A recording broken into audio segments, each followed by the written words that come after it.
I'm Mike Meisler. My wife and I own and operate Rafter M Training Stables here in Thayer, Missouri. And the first thing I'd like to say is it is nothing but an honor for us to be selected to be part of this Art of the Horseman Fair. What we do is we specialize in gaited trail horses. Our mission here is to keep people safe on these trail rides. Trail riding pretty much dominates the horse industry, if you really want to know. Most of the people out here trail ride and use their horses for recreational purposes. And a lot of us are getting older, so naturally we're going to gaited horses for a smoother ride. Now, our number one goal, like I said, is to keep everybody safe on these gaited horses. The number one problem we have with any horse of any breed, honestly, is those horses do not have a foundation on them. And what do I mean when I say foundation? I mean taking the stiffness and resistance and the abrasiveness out of a horse before we ever get on them. We get a soft, supple, willing partner to go with us. Now, a lot of that is some simple groundwork deals that we do. And what we're doing on this video is we're showing you exactly what we do to our horses. And this mare here is a 4-year-old foxtrotting mare named Sunny. She knows all this stuff. So rather than having a horse out here that don't know nothing, we're going to use her and let you see how all this stuff works on a finished horse. And then we'll go on later into a horse that don't know. And you'll find all the trouble you have. So anyway, as far as the basic groundwork goes, what I like to do is get my horses out here and kind of desensitize them with my rope. The main goal here is for a horse to stand here and just let that rope come around her and not flinch. All right? I'll even go around their feet. How many of you have been on a trail ride and got hung up in grapevines and things like that? I was with some friends and we done that one time and the old horse just come unwound and exploded. It's a dangerous situation. So I always like to do as much as I can with their feet. Whatever I do on one side, I do the other. So there you go. Another thing I like to do is just desensitize my horse. Just swing ropes around. You know, tap the ground. Just anything you can do to expose your horse is going to help you. But this here's a big thing I do. I'll just use my rope. A lot of people will use a stick or a string, but I'll just back up here and I'll start taking this rope and just flop it from side to side. That is a really big thing for a horse, to have something flying over their head, bouncing on each side of them. Okay, and as you can tell, it don't bother Sonny. Another huge deal that I like to do is get a horse's hind end broke loose. And how I'll do that, and if you notice I don't have a stick with me. I am not opposed to sticks and strings. But every time I'm out here working, it seems like when I need my stick and string, I don't have it. So what I've done is I've just gotten really used to using my lead rope. So what I like to do is get down here, look at the hind end, step around here, and just tell her. See, all I had to do was swing that rope. And she went ahead and got out of the way. Right there. Okay?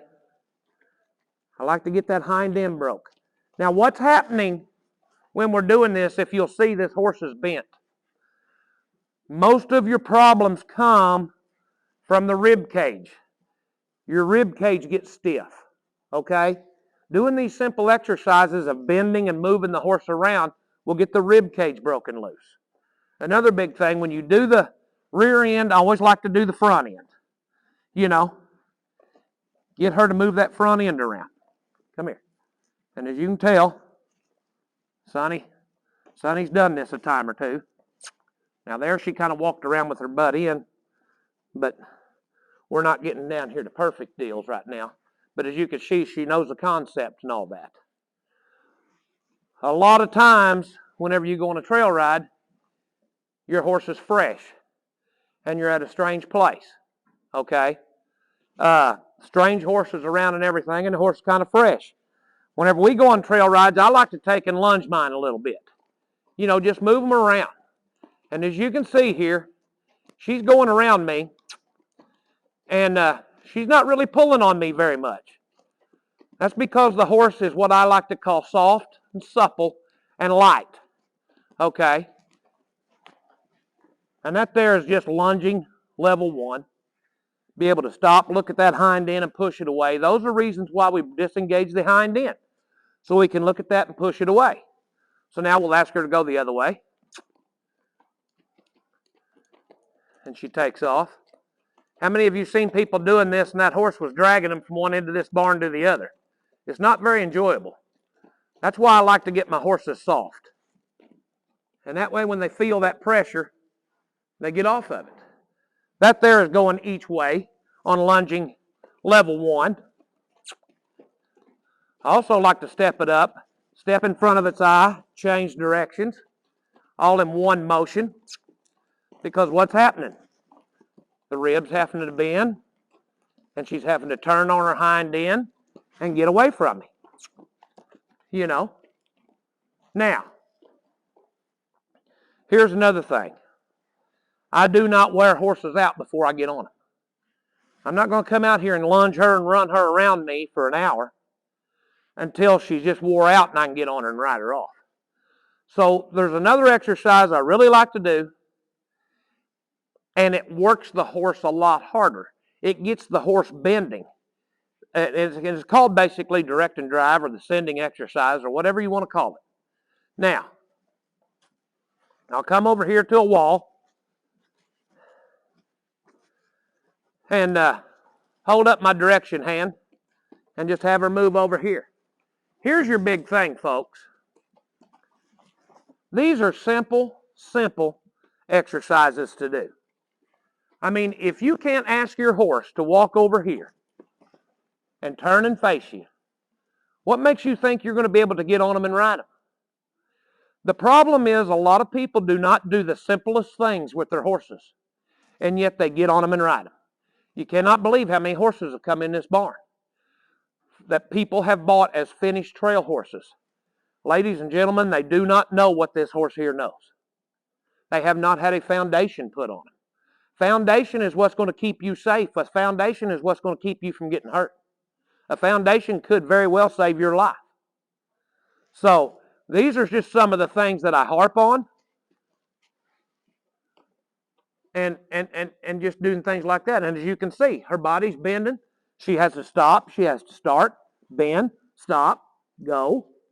You know, those are just a lot of working body works, what I call those exercises. They're body work. So, the other big thing that I always do on my foundation work is backing the horse up. The greatest respect your horse can give you is backing up. Because, folks, in the wild, they don't back up. They do not back up. So what I want is a soft, fluid reverse. Now what I'll do here is shake my rope a little bit, twirl, and look at the point of that shoulder right there, and my horse back up. Okay? Do you see there's no abrasiveness? Do you see the head doesn't come up? How many of you seen those horses dragging those front feet backwards and their heads looking up here at the sky? Those horses are not soft. Those horses are resisting you. They're braced up against you. They're not wanting to give. Whenever you get true softness and things like that, there you go, come on. See how easy? The horse is not upset. We do not want to get our horses upset. You know, the main thing we want is to keep our horses calm. Okay? Keep our horses calm. Now what we have run into here is we can get our horses calm. The problem is getting our riders calm. Because a lot of people do not have the confidence to ride their horses. That's why we harp on our customers, do the groundwork exercises. Get to know your horse. Get to feel your horse.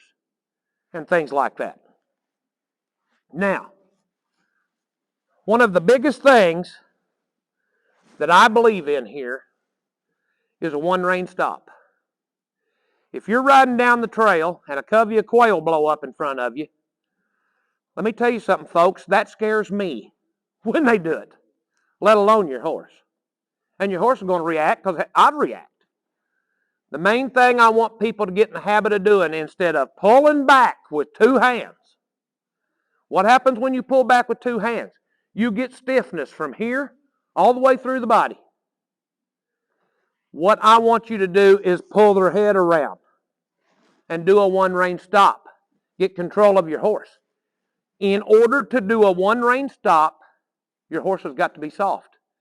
Your horse has got to be supple. And I'm going to explain the word supple, because I went for a big portion of my life hearing that word and thinking, oh yeah, well, it's got to be supple, but I didn't really know what it meant.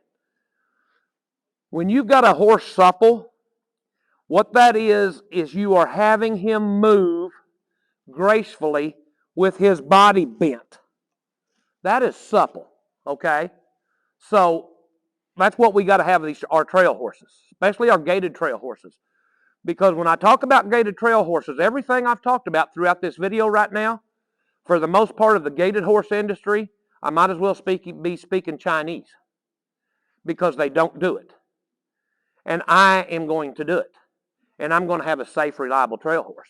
Now, the next exercise that I'm going to do pertaining to that, you have got to get your horses where they will flex.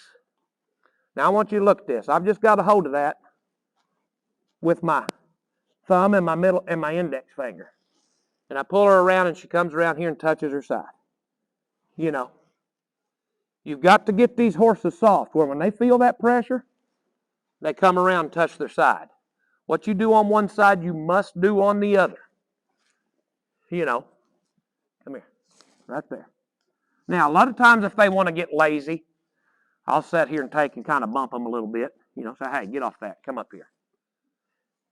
And do it. As far as I'm concerned, you cannot do that too much. I've seen some things around on these one-rein stops and things and the flexing. People didn't like it, but here's your deal. The flexing is the foundation of a soft, supple animal. The flexing is the foundation of you staying safe. Okay? So,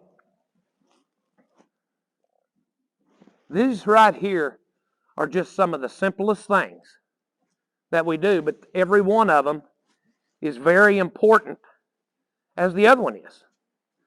Now, for the last thing that I really like to do is what I call a circle drive. Okay? And what the circle drive consists of is I've got a stick here and it's 4 foot long. All right? The stick is basically to keep the horse off of me and to ask for impulsion and going forward. Now, you take a lot of horses. They don't want you on one side or the other. Okay, they'll be pulling away from you. Like if you go that right side, they'll pull away. Or you go the left side, they're pulling away. They're always kind of goosey if you're on one side.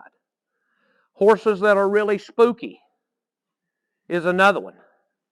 Okay, if you will get your horses where you can circle drive them, I swear to you, it's going to take care of a lot of problems you have.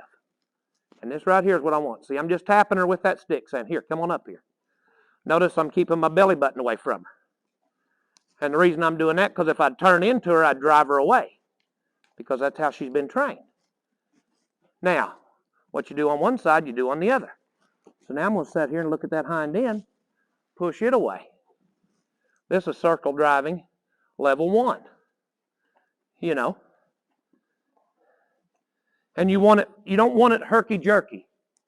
You want her just to come up here and get to walking with you. And things like that. The circle driving will actually help you on horses that you're lunging that are pulling on you all the time. Because you have more leverage here. You have more control. If you want to step this up to a level 2, I can show you how to do that. You'll sit here and do the exact same thing.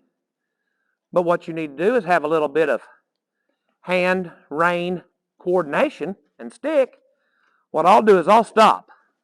Drop that stick right there, push the hind end away, and say, come on up here. And get her to turn around in one fluid motion. And a lot of horses, when you do that, it gets them upset. They're going, what are you doing?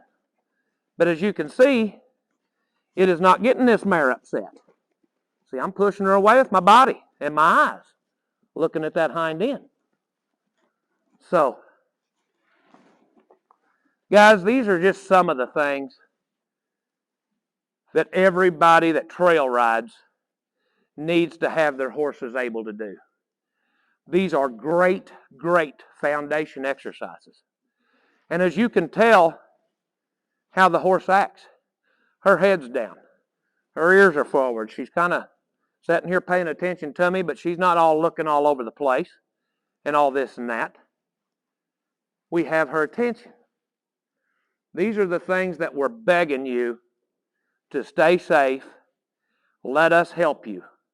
There's a lot more foundation tips coming for whenever we saddle them up. So stay tuned, and if there's anything we can do, feel free to contact.